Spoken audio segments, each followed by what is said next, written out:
Oi pessoal, tudo bem com vocês? Boa tarde, meu nome é Gilson, sou professor de História e hoje nós vamos falar sobre o tempo e a história, módulo 6 da apostila de vocês, ok?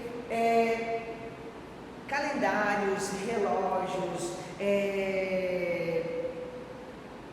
agendas, tudo isso são instrumentos que servem para medir e contar o tempo, certo? Mas quando isso foi criado, por quê? Então é basicamente isso que a gente vai ver a primeiro momento. Sabemos que as sociedades primitivas, as sociedades mais antigas, as mais remotas, elas vão desenvolver o calendário, elas vão desenvolver também as primeiras formas de medir e contar o tempo, certo? Eu preparei para vocês hoje aqui alguns slides que está voltado para a apostila de vocês do sexto ano, para dar continuidade nas atividades de casa, certo? Então eu vou estar passando os slides e vou estar explicando eles para vocês. Eu coloquei um slide aqui, o tempo e a história. Aí eu coloquei alguns desenhos, coloquei algumas imagens para vocês. Aqui, se perceber, dá para ver as estações do ano. As estações do ano, o sol e a lua, o dia e a noite, né? Era a forma como os antigos eles mediam o tempo, como eles calculavam o seu tempo, como que eles identificavam a passagem do tempo, certo? Essa passagem do tempo eles começaram a perceber através de fenômenos naturais, aonde os próprios seres humanos eles percebiam que as plantas morriam, eles percebiam que as pessoas morriam, envelheciam. Então eles começaram a ter um interesse de investigar, de marcar o tempo, na verdade, daquela sociedade. Então esses instrumentos que foram criados lá atrás ajudaram muito eles na forma deles contar a passagem do seu tempo. Hoje em dia a gente conta a passagem do tempo através do quê? Do relógio, do calendário, através de alguns sinais, né, que nós temos, tipo sinos, sirenes, enfim, exemplos de sirene ou de sino. Os da escola, quando toca um sino, toca um sinal que mostra que a gente tem que entrar na sala de aula, que a gente tem que sair. Então a gente conta o nosso tempo a partir do momento que a gente entra até o momento que a gente sai. Você vai trocar algumas vezes para trocar de aula, trocar de professores, para você entrar na sala de aula, para você sair. Então o ser humano passou a contar o tempo, e isso vem lá da antiguidade, lá dos tempos mais remotos, aonde foram desenvolvidos os primeiros calendários, ok? Então, sobre os povos antigos e primitivos, eles contavam o tempo a partir do quê? A partir da noite, do dia, das fases da lua e das estações do ano. Também das cheias e das vazantes dos rios, onde eles utilizavam para produzir a agricultura deles.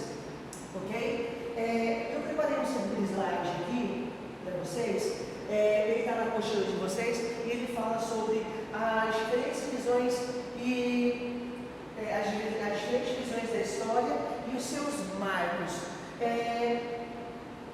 Eu coloquei dois calendários, está na apostila de vocês, esses dois calendários. O calendário gregoriano, que é o calendário cristão, e nós temos embaixo o calendário islâmico. O que é importante vocês se atentar a esses calendários? Quais são os marcos iniciais dele? Quando que começa o calendário cristão? A partir do nascimento de Cristo. Então, a gente vai utilizar antes do nascimento de Cristo AC, depois do nascimento de Cristo DC. Então, a gente conta o tempo, o marco do nosso calendário cristão, começa no ano 1, quando é o nascimento de Cristo, certo? No calendário islâmico, eles vão contar o tempo a partir do que? A partir da Hégira, a partir de quando Maomé ele sai fugido de Meca e vai morar em Medina, em Matreb, né?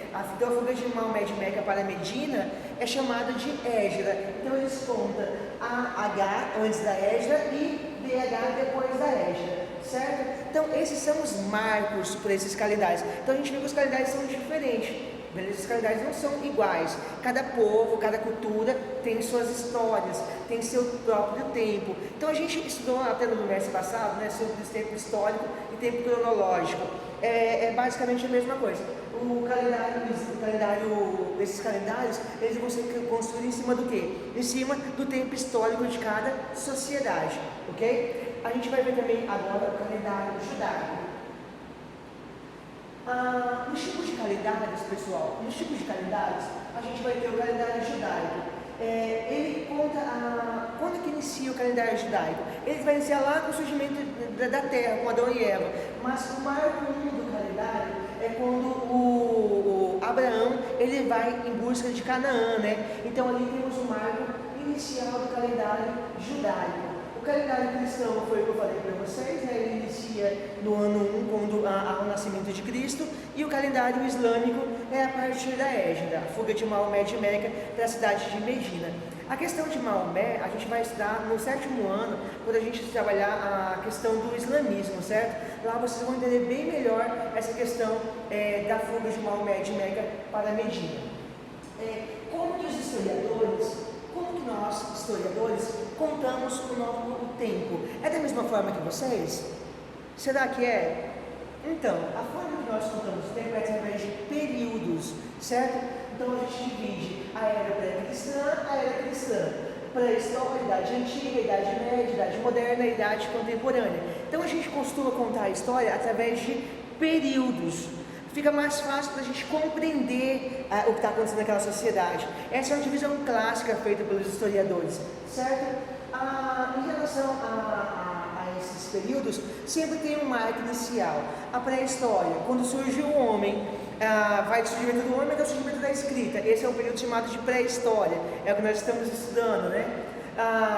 Depois do surgimento da escrita começa a antiguidade, que vai até a queda do Império Romano Ocidental, em 476. Depois dá início a Idade Média, né? Termina a Antiguidade, que vai do surgimento da escrita até o ano de 476, já começa a Idade Média, que vai ser um milênio, de 476 até 1453. Nós chamamos esse período de Idade Média. Qual é o marco inicial da Idade Média? O fim do Império Romano Ocidental. Em 1453 é a tomada de Constantinopla, o fim do Império Romano Oriental. Então nós chamamos que aí é o fim da Idade Média e inicia a Idade Moderna, com as grandes navegações, com o renascimento cultural, urbano, com as reformas protestantes. Aí dá início que a gente chama de período moderno. Até quando vai o período moderno? Ele vai até o ano de 1789, quando inicia a Revolução Francesa, que dá o fim da Idade Moderna e inicia a Idade Contemporânea, que são os dias atuais. Então nós, historiadores, a gente divide o tempo dessa forma, a gente conta o tempo de forma diferente. Vou falar um pouquinho para vocês também sobre a história do Brasil. A história do Brasil, pessoal, nós temos aqui a forma que ela é dividida. O Brasil é dividido em período pré-colonial, né, antes dele ser colônia de Portugal, o período colonial, depois que o Brasil se torna colônia, que é a partir de 1530, 1534, o Brasil se torna colônia de Portugal, vem os primeiros portugueses a morar aqui no Brasil. Depois a gente vai ter o período imperial, que é onde nós temos a família imperial morando dentro do Brasil, né? O Brasil se torna um império, ele se torna independente de Portugal, e depois a gente vai ter esse período imperial também se divide em 3 fases. Primeiro reinado, período regencial, e nós temos depois o segundo reinado, certo? E esse período de imperial ele termina com a proclamação da República em 1889, que daí a gente se torna uma república. Então a gente percebe qual é a importância de marcar esse tempo, para a gente conseguir poder estudar a sociedade no contexto geral dela, ok? Eu espero ter colaborado para a aula de vocês de hoje, falado um pouquinho sobre o tempo, falado um pouquinho sobre a questão da história, do tempo e a história. A gente precisa ter sempre essa relação. Por isso é fundamental que vocês consigam e que vocês acompanhem as linhas do tempo, para a gente determinar qual é o período que nós estamos dando. Quando a gente limita um período, fica mais fácil a compreensão. Porque se falar no contexto geral, a gente se perde, né? Então, o que a gente vai fazer é estudar períodos. E dentro desse período que nós estamos estudando, vocês precisam ver que nós estamos trabalhando a pré-história, né? A gente trabalha todo o contexto de pré-história, o surgimento do homem, né? O processo de evolução, a questão do paleolítico, neolítico, das características desses períodos. Então, é assim que nós, historiadores, marcamos o tempo, através do período. A gente conta o tempo, a gente explica a história e conta ela sobre, tendo uma base, o tempo dos períodos, ok? A gente consegue perceber, pessoal, no dia a dia, o tempo, geralmente através do dia e da noite. A gente sabe que ele está passando o tempo, né? mas como que você conta o seu tempo? Essa vai ser uma experiência que a gente vai debater na próxima aula, onde vocês vão falar um pouquinho para mim, como vocês contam o tempo de vocês, ok? Um grande abraço para vocês e até a próxima aula.